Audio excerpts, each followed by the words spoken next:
அனைவருக்கும் வணக்கம். அனைவருக்கும் இனிய காலை வணக்கங்கள்.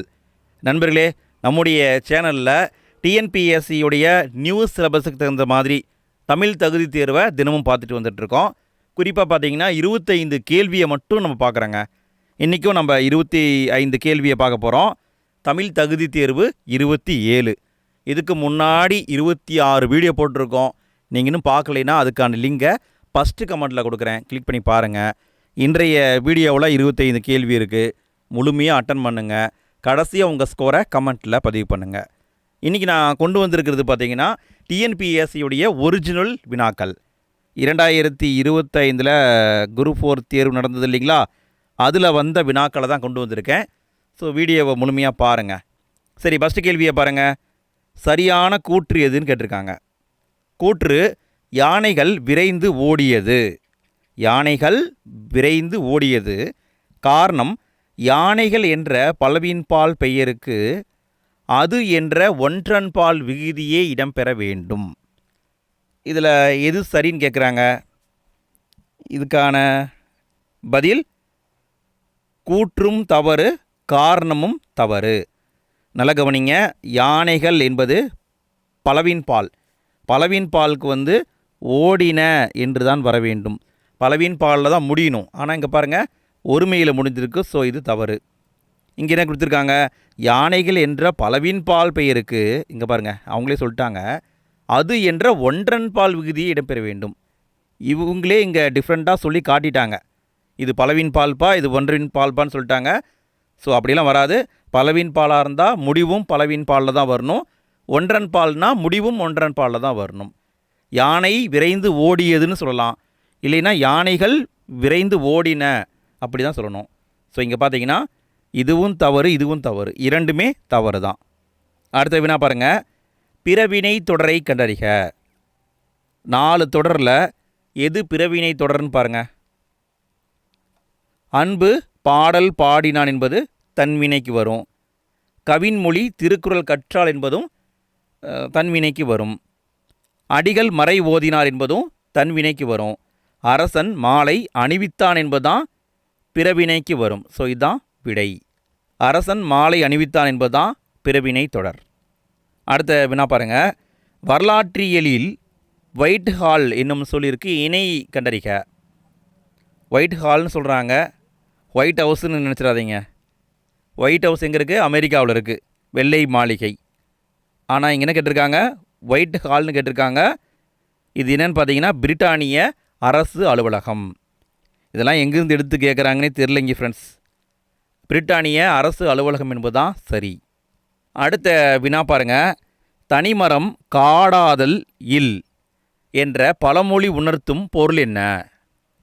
தனிமரம் காடாதல் இல்.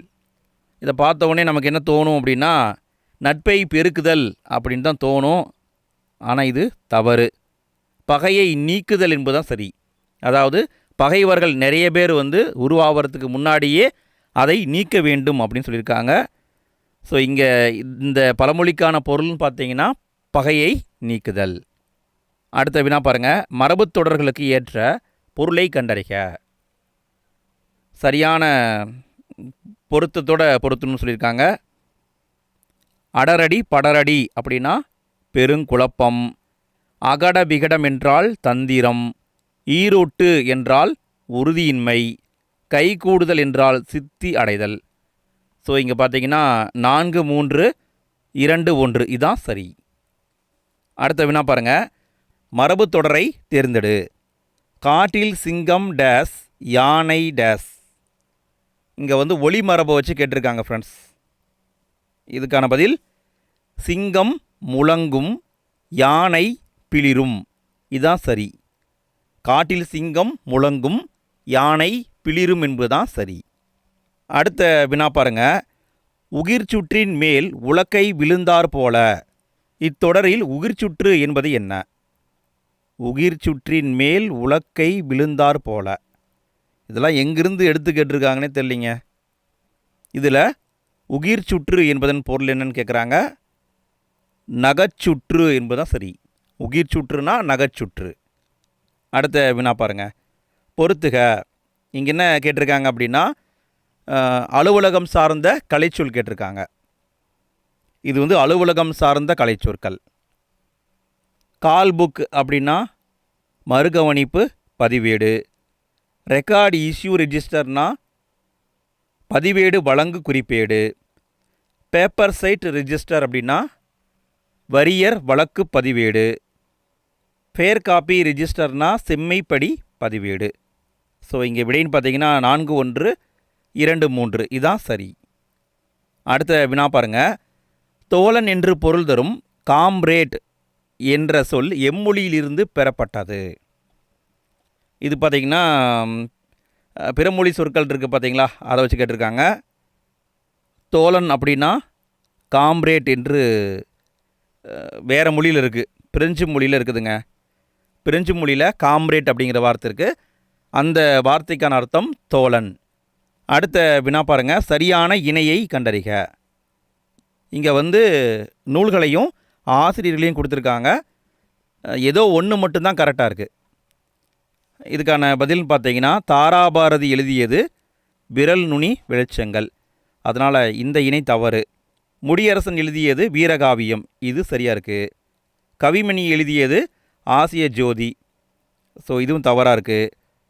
ரசிகமணி எழுதியது இதய ஒளி, ஸோ இதுவும் தவறாக இருக்குது. அப்போ பார்த்தீங்கன்னா 2 சரி என்பதுதான் ஆன்சர். நல்ல கவனிங்க. அதாவது தாராபாரதி எழுதியது விரல் நுனி வெளிச்சங்கள், முடியரசன் எழுதியது வீரகாவியம், கவிமணி எழுதியது ஆசிய ஜோதி, ரசிகமணி எழுதியது இதய ஒளி. சரி, இங்கே ஒரு கேள்வியை கேட்குறேன், அதுக்கான பதிலை நீங்கள் தான் கமெண்ட்டில் பதிவு பண்ணணும். ரசிகமணின்னு குறிப்பிட்டிருக்காங்க இல்லைங்களா, இப்படி குறிப்பிடப்படுபவர் யாருங்க? ரசிகமணி என்று அழைக்கப்படுபவர் யார்? இதுக்கான பதிலை கமெண்ட்டில் பதிவு பண்ணுங்கள். எத்தனை பேர் கரெக்டான ஆன்சர் போடுறீங்கன்னு பார்க்கலாம். அடுத்த வினா பாருங்கள். பூட்கை என்ற சொல்லின் பொருளை தெரிவு செய்க. இது வந்து 9th புக்கில் இருக்குதுங்க, 9th அல்லது 10th இருக்குது. பூட்கை என்ற சொல்லின் பொருளை தெரிவு செய்க. பூட்கை என்றால் குறிக்கோள் என்று அர்த்தம். பூட்கைனா குறிக்கோள். அடுத்த வினா பாருங்கள். உலகத் தமிழ் கழகத்தை நிறுவி தலைவராக இருந்தவர் யார்? இது வந்து 10th புத்தகங்க. உலகத் தமிழ் கழகத்தை நிறுவி அதன் தலைவராக இருந்தவர் யார்? தேவநேய பாவாணர் தான் இருந்திருப்பார். உலகத் தமிழ் கழகம் இதை உருவாக்கினவரும் தேவநேய பாவாணர் தான், அதனுடைய தலைவராக இருந்தவரும் தேவநேய பாவாணர் தான். அடுத்த வினா பாருங்கள். கடைச்சங்க காலத்தில் தமிழகத்தில் எழுதப்பட்ட எழுத்துக்கள் அழைக்கப்பட்ட விதத்தை கண்டறிக. இது வந்து 7th புக்கில் இருக்குதுங்க, 7th அல்லது 8th, 7th தாங்க. கடைச்சங்க காலத்தில் தமிழகத்தில் எழுதப்பட்ட எழுத்துக்களுக்கு பெயர் என்னன்னு கேட்டிருக்காங்க. கண் எழுத்துக்கள் என்று பெயர், கண் எழுத்துக்கள்னு அழைச்சிருக்காங்க. அடுத்த வினா பாருங்கள். ஏலாதியில் இடம்பெறாத மருந்து பொருள். நல்ல கவனிங்க, இடம்பெறாதது இதுன்னு தான் கேட்டிருக்காங்க. ஏலாதி இது பார்த்திங்கன்னா புதிய சமச்சீர் புத்தகத்தில் இருக்கிற மாதிரி எனக்கு தெரியவில்லை, பழைய சமச்சீர் புத்தகத்தில் இருக்குது. இதுக்கான பதில் சுக்கு, திப்பிலி, சிறுநாவற்பூ வரும், கண்டங்கத்திரி என்பது வராது. கண்டங்கத்திரி, சிறுவழுதுணை, சிறுமல்லி, பெருமல்லி, நெருஞ்சி என்பதெல்லாம் சிறுபஞ்ச மூலத்துக்கு வரும். ஸோ இங்கே பார்த்தீங்கன்னா 1, 2, 4 சரி, 3 மட்டும் இடம்பெறாத மருந்து பொருள். அடுத்த வினா பாருங்கள். பாடலின் அடி இடம்பெற்றுள்ள நூலின் பெயரை தெரிவு செய்க. தூற்றின் கண் தூவிய வித்து. இந்த பாட்டு அடி எந்த நூலில் இருக்குதுன்னு கேட்குறாங்க. தூற்றின் கண் தூவிய வித்து இது எந்த நூலில் இருக்குதுங்க? திரி கடுகம் இந்த நூலில் தான் இருக்குது. இது பார்த்திங்கன்னா பழைய சமச்சீர் புத்தகங்க, புது புக் கிடையாது, பழைய சமச்சீர் புத்தகத்தில் இருக்குது. அடுத்த வினா பாருங்கள். சரியான கூற்று எது? கூற்று அழிவில்லாத சிறந்த செல்வம் கல்வியே. காரணம் ஒருவருக்கு அதனை விட சிறந்த செல்வம் வேறு உண்டு. நல்லா கவனிங்க. சிலர் வந்து ஒழுங்காக படிக்க மாட்டாங்க, வேறு இல்லைங்கிற மாதிரி படிச்சிருவாங்க. இங்கே என்ன கொடுத்துருக்காங்க? உண்டுன்னு கொடுத்துருக்காங்க. ஸோ இங்கே பார்த்தீங்கன்னா கூற்று சரியாக இருக்குது, காரணம் தவறாக இருக்குது. ஸோ இங்கே பார்த்தீங்கன்னா ஏ சரி, ஆர் தவறு, இதுதான் ஆன்சர். அடுத்த வினா பாருங்கள். சரியான சொற்றொடரை தேர்வு செய்து கீழ்காணும் தொடரை நிறைவு செய்க. தாம் கற்றவற்றை கற்றவர் முன் தெளிவாக சொல்ல வல்லவர் எவ்வாறு அழைக்கப்படுவார்? தாம் கற்றவற்றை கற்றவர் முன் தெளிவாக சொல்ல வல்லவர் எவ்வாறு அழைக்கப்படுவாருங்க? இதுக்கான பதில் கற்றவருள் மிகவும் கற்றவராக மதிக்கப்படுவார். கற்றவரில் மிகவும் கற்றவர்னு சொல்லுவாங்க. அடுத்த வினா பாருங்க. அடிக்கோடிட்ட சொல்லின் பொருளை தெரிவு செய்க. தகுதியான் வென்று விடல். இங்கே எங்கே அடிக்கோடு போட்டிருப்பாங்கன்னா இந்த தகுதி இங்கே தான் அடிக்கோடு போட்டிருப்பாங்க. தகுதியான் வென்று விடல். இதுக்கான பதில் பொறுமை என்பது தான் சரி. இது திருக்குறளுங்க. திருக்குறள்லேருந்து அப்படியே எடுத்து உள்ளே போட்டிருக்காங்க. மிகுதியான் மிக்கவை செய்தாரை தாம் தம் தகுதியான் வென்று விடல். இப்படி ஒரு திருக்குறள் இருக்குது. அதில் இருக்கிற அந்த கருத்துக்களை எடுத்து போட்டு இதனுடைய அர்த்தம் என்னன்னு கேட்குறாங்க. ஸோ பாருங்கள், டைரெக்டாக கேட்காம இன்டைரக்டாக கேட்குறாங்க. இதுக்கான பதில் பொறுமை என்பது தான் சரி. அடுத்த வினா பாருங்கள். தொடர் அமைக்க. விரிந்தது விரித்தது. இதை வச்சு எது சரின்னு கண்டுபிடிக்கணும். விடை பார்க்கலாங்களா? மாலை நேரத்தில் அள்ளி இதழ் விரித்தன. விரித்தனன்னு வரக்கூடாது, விரிந்தன என்று தான் வரணும். மயில் தோகை விரித்ததுன்னு வரணும். ஸோ இது தவறு. அடுத்தது பாருங்கள். மாலை நேரத்தில் அள்ளி இதழ்கள் விரித்தன. இங்கேயும் அதே மாதிரி தான் வந்திருக்கு. மயில் தோகை விரித்தனன்னு வரக்கூடாது, தவறு. அடுத்தது மாலை நேரத்தில் அள்ளியின் இதழ்கள் விரிந்தன. மயில் தோகை விரித்தது. இதுவும் பார்த்தீங்கன்னா தவறு தான். அடுத்தது பாருங்கள். மாலை நேரத்தில் அள்ளியின் இதழ்கள் விரிந்தன. மயில் தோகையை விரித்தது. ஸோ இங்கே என்ன தவறுனா இந்த ஐ அப்படிங்கிற எழுத்து இல்லை. மயில் தோகையை விரித்தது என்பதாக சரி. ஸோ இதுதான் ஆன்சர். அடுத்த வினா பாருங்கள். சரியான கூற்று எது?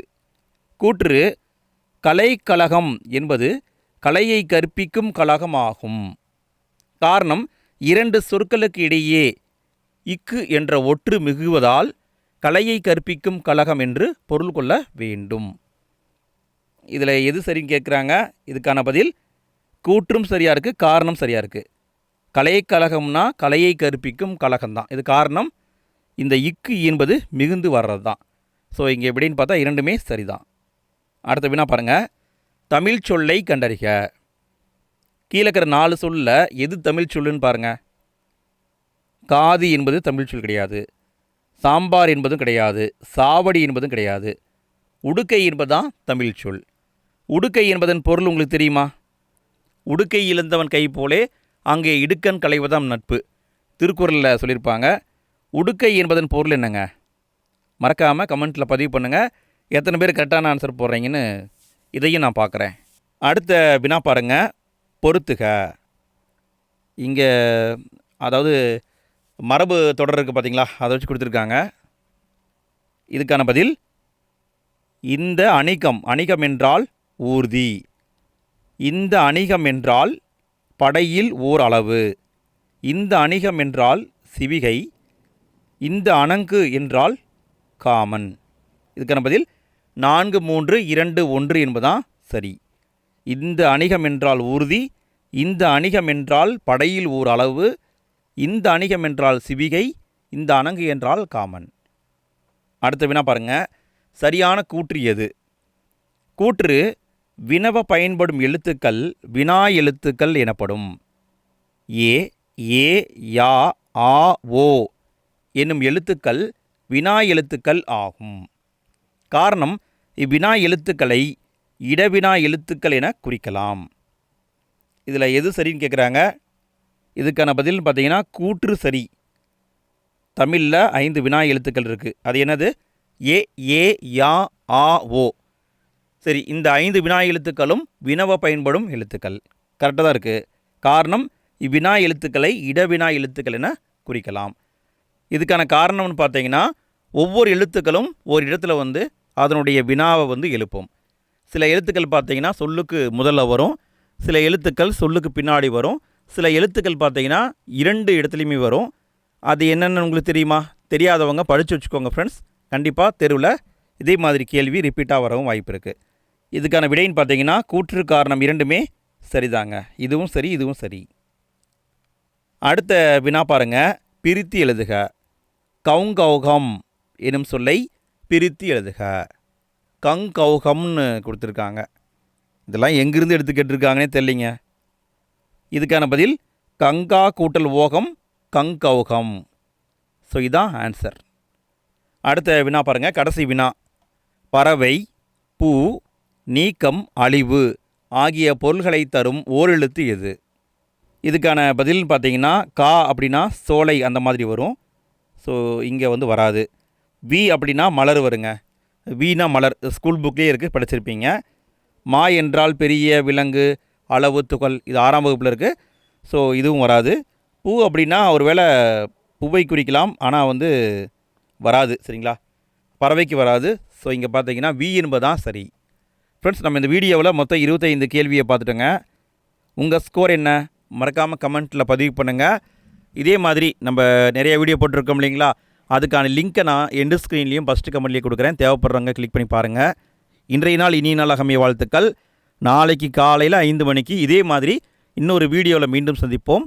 அனைவருக்கும் நன்றி.